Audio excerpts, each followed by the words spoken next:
Hey, I'm Mark, and today we're doing a slab for a building, and I'll show you a trick we do for digging the footings. I use the front end loader to dig the footings 5 feet wide at a time. I pull a string to the height of the slab,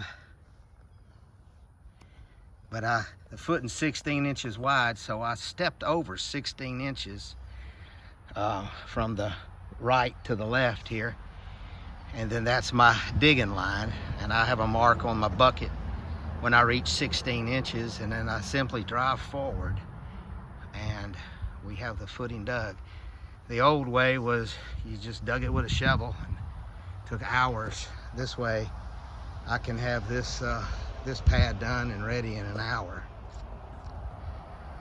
So I just thought I'd share the little tip with you. It's a whole lot easier to burn diesel than it is to burn pizza. So we'll see y'all on the next one.